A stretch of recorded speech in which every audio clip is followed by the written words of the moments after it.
Hey, what's up YouTube? This is Saldri here, coming at you guys today with a new Yu-Gi-Oh! Deck profile. Today's profile, I'm going to give you guys a showcase of my new Granadora offensive burn deck. This is essentially a burn deck that can go on the offensive with high attack monsters such as with attack powers such as 1900 or even 1600. But aside from that, I'm going to give you guys a new take on this old strategy that was originally introduced back in 2004, I want to say. So it's a 10-year-old strategy, and at the time this strategy was introduced, it had a lot of the OP cards that were originally out such as Cyberjar, Fiberjar, a lot of the other good stuff that is currently right now on the forbidden side of the ban list. But if you wanted to play this deck in traditional format, I can pretty much leave a link to an original citing or an original deck discussion on what this deck was looked like originally.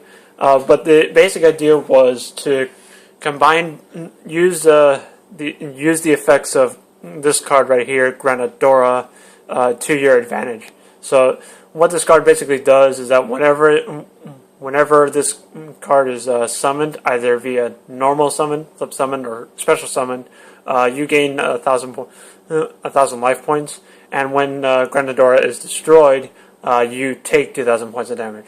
Now, at first, before this card right here was introduced, Granadora was somewhat of a risky card because of that 2,000 point deficit in its effect.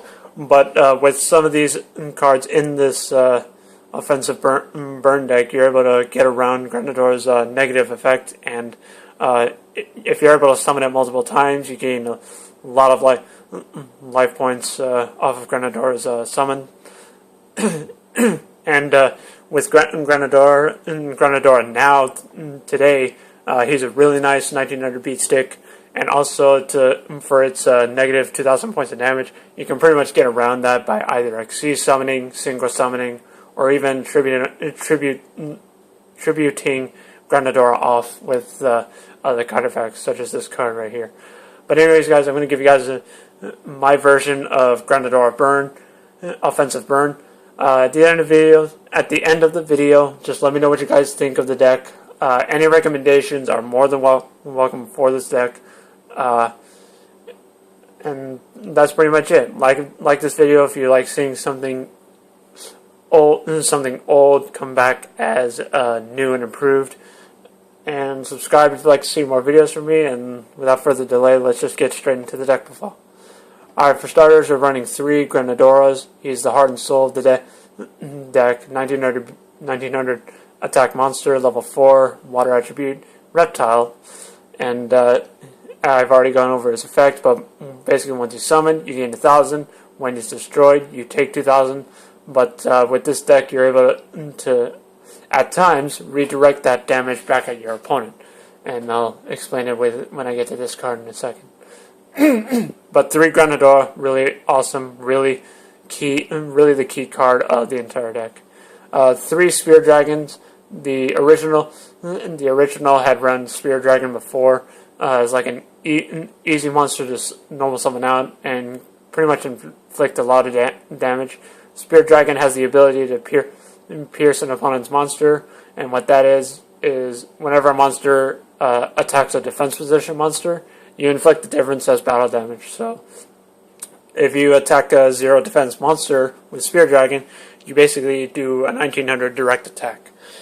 And that's really awesome. The only downside for Spear Dragon is that after it attacks, it goes immediately into defense position. But aside from that, that's not too big of a downside.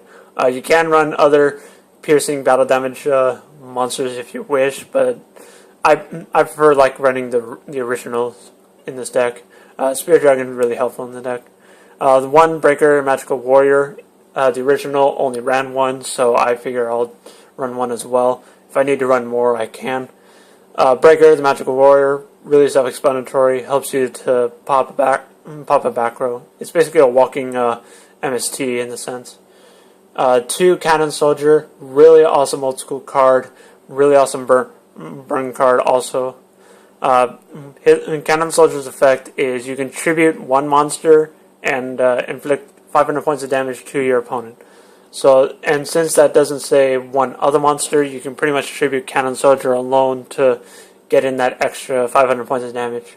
And Cannon Soldier combined with Scapegoat can give you up to 2,500 points of damage. And also this helps relieve the negative effect of Granadora. Because if you have Granadora out and then you normal summon Cannon Soldier, you can attack with both of these cards as long as they survive. And in your main phase 2, you can launch both of them with Cannon Soldier's effect for another 1,000 points of damage. But make sure Cannon Soldier is the last thing you tribute, because otherwise if you tribute Cannon Soldier first, you pretty much wasted your time to try and get rid of, to try and tribute off Granadora or any of your other monsters. But Cannon Soldier, oldie but goodie, it's really awesome in the deck. Next we're running 2 Amebas. Pretty self-explanatory. It's a really old school card as well. Its effect is when the control of this face-up card on the field shifts to your opponent, you inflict 2,000 points of damage to your opponent's life points. And the effect of Ameba can only be used once while it's on the field. So its effect is kind of like a wind-up effect where you can only use the effect once while it's face up. But aside from that, Ameba is like a game ender in the sense that when you switch it to your opponent's side of the field with creature swap, you can pretty much deal the final bits of damage as like a game ender if you can pull it off.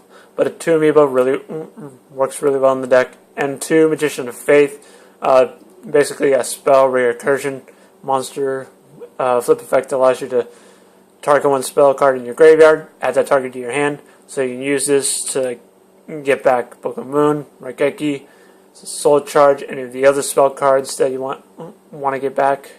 Magician of Faith, really helpful. And also at the time there was a lot of broken spell cards running around anyway, so that's why Magician of Faith was really awesome during that time.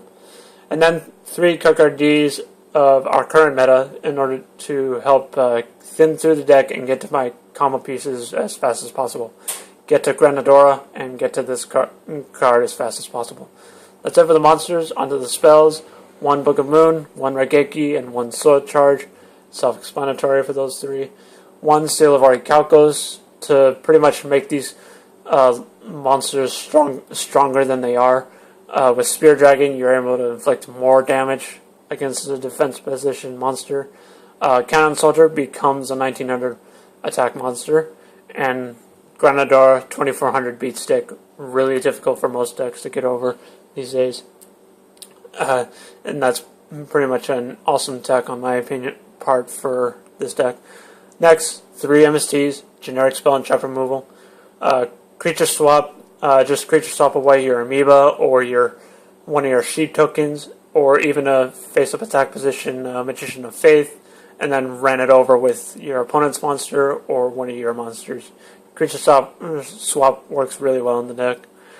And the claimed 3 Scapegoats, really awesome defensive card and offensive card for Cannon Soldier's effect. Scapegoat really helpful in the deck.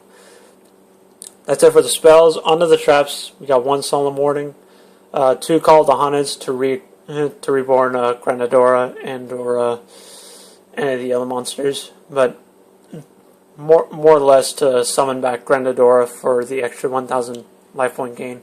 2 Ceasefire, because Ceasefire is an awesome staple for burn decks. Dark Bribe, I've explained my reasonings for this in my Gravekeeper's deck profile, but essentially I like running this over Wiretap, mainly because Dark Bribe can hit both a spell and trap card instead of just a trap card. And I can care less if my opponent draws a card, or I can pretty much care less if my opponent draws a card off of Dark Bribe's effect. The most important thing with this card is that you're negating their key spell or trap card that would affect your strategy. And next, the max 3 copies of Barrel Behind the Door. This, along with Granadora, is pretty much the heart and soul of the entire deck. Barrel from Behind the Door says you can activate only when when a card effect is activated that would inflict damage to you is activated. So, and instead you can redirect that damage to your opponent. So if Granadora is destroyed, if you were to take the 2,000 points of damage, you can activate Barrel and redirect that damage to your opponent. So these two cards alone help really well in the deck. They can help pretty much eliminate your opponent's life points as fast as possible. Also, against rogue burn matchups, Barrel Behind the Door is really helpful, that you can redirect an opposing burn deck's damage back at them and try and win the game from there. But Barrel Behind the Door really is really essential in the deck. Really awesome. A lot of cards these days will eliminate a lot of back row before they go into their place, but if you can get Barrel Behind the Door off, you're in a good position to win the game. And then 2 Mirror Force to round out the trap lineup. For the side deck, pretty generic side deck and extra deck. We got 1 Fossil Dyna, pretty self-explanatory. 3 Maxx, 2 Defusion, 1 Soul Drain, 2 Fairy Wind, 2 Spiritual Fire Art-Kurenai. This is essentially against opposing burn matchups if they have Lava Golem. If they show that they have Lava Golem to me in the first game, the second game is a no-brainer. Just side these 2 in against burn decks. 2 Light-Imprisoning Mirrors for light attribute decks such as Satellite Knights and other rogue matchups like Noble Knights. Yeah, Noble Knights. And then 2 Stygian Dirge to round out the side deck. For extra deck, for rank 1s, because you are able to make rank 1s if you have both an Ameba and Magician of Faith out on the field. And also you can summon them back with Soul Charge. But we got 1 Ghost Trick Dolahan and 1 number 39 Utopia Roots. For rank 4s, pretty generic rank 4 toolbox. Abyss Dweller, Karen Gorgon, Castell, Dagosto Emerald, Diamond Direwolf, Exoton Knight, Cowboy, Maestroke, Silent Anarch, Ragnar Zero, Black Ship of Corn, Rhapsody and Berserk, and Heartland Draco. But that's pretty much it, guys. That's my entire Granadora offensive burn.